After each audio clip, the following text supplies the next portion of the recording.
Anyway, let's move on to much more earthly and much more important matters here at home. The Minister for Education, Richard Bruton, has announced new plans to speed up the divestment process of religious-run schools. The new initiative is aimed at encouraging religious organisations to transfer the patronage of more than 200 schools to other models. However, the plan has been strongly criticised by Educate Together, who claim it denies the fundamental democratic rights of parents. Now, joining me in the studio to discuss this is CEO of Educate Together, Paul Rowe. Good morning, Paul, and thank you very much for coming into the studio. Good morning. It's a long time coming. A divestment plan is now currently underway by the Department of Education. Surely that should be welcomed by Educate Together. Well, we certainly welcome the progress towards addressing the need for diversity of school supply to respect the rights of parents in the education system, and any progress towards that is welcomed. Unfortunately, the independent providers of education are coming to this rather quickly. We were not properly consulted about this process, and there seems to be two fundamental flaws with it.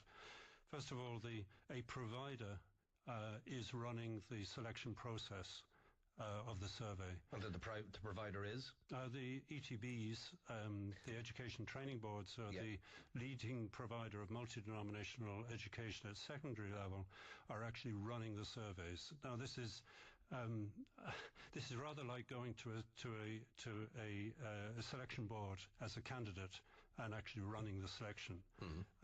This is a blatant conflict of interest. There is a simple way of resolving this, and that is that the local authority could be running such a survey, and this needs to be addressed. The second problem is that the process at the end allows the patron of the school to decide to whom the patronage is going to be transferred to. Who explain this patronage business? Well, this is the Catholic bishop or the religious order who runs the schools, or Educate Together, and First Patrona who would run the multi-denominational or equality-based schools. But they will decide who the new patrons are, is that what you're saying? So who will the new patrons be in this education system? It's quite clear that the Minister and the Catholic Church have expressed a preference for the ETB Community National School model. But if you can think about it, is we have a monopoly provider in Irish education.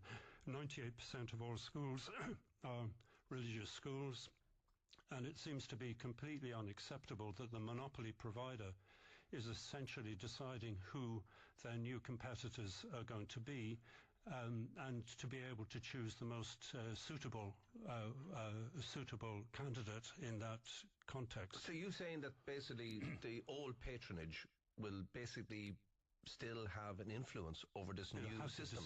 Well, according to the department's statement, they will have the deciding factor. The landowner, which should be in the vast majority of cases is the Catholic body or a religious body or individuals behind them, would decide to whom they would transfer patronage to. So when you say to whom, I'm trying to understand this.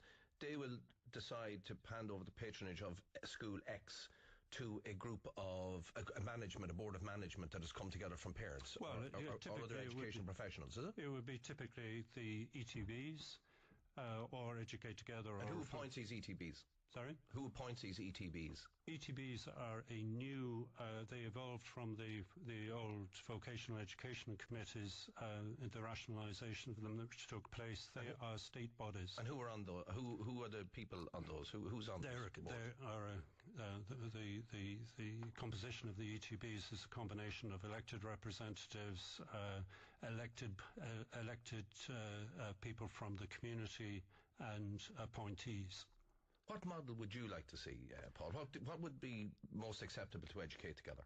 Well, it's actually not a question of what's acceptable to Educate Together. It's what's going to solve the problem and what's going to represent the rights of parents. At the bottom of this question is whether or not we want an education system in which children are equally respected in our schools and in our system. At the moment, we have a situation in which in 9 out of 10 cases, parents have no option but to send their children to a faith-based school, irrespective of their conscious or lawful preference. What Educate Together and its supporters have been advocating for some time is that the state should survey the preference of the parents of 3-year-old children, ask them their first, second or third preference of school type and of school, and then for the first time in its history would be able to know the exact profile of parental demand. And it's on that basis that any choice of new patron or new type of school should take place.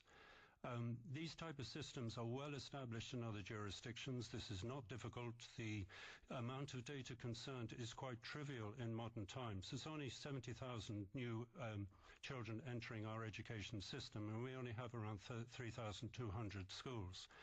But the issue here is primarily that the religious ethos will still be there in the background. Is that the main problem? Well, that's the fear in this particular proposal. Yes, that essentially that the transfer will be from will ignore the democratically expressed wishes of parents. Like, so for example, as I sit here today, we have around about 12,000 applications for places in Educate Together schools, which we cannot fill. And at the moment, we have no mechanism whereby we can address that demand. Up until 2010, there was a mechanism, but that ceased, and the Forum on Pluralism and Patronage provided a new mechanism which did involve the state surveying parental wishes in particular areas. That mechanism produced recommendations for 25 new Educate Together schools. We are still waiting for 17 of those areas to progress, and we've been prevented from opening schools in those areas because the department will not allow us to open in those areas in temporary accommodation. So this process is far from over. CEO of Educate Together, Paul Rowe, thank you very much for coming into the studio.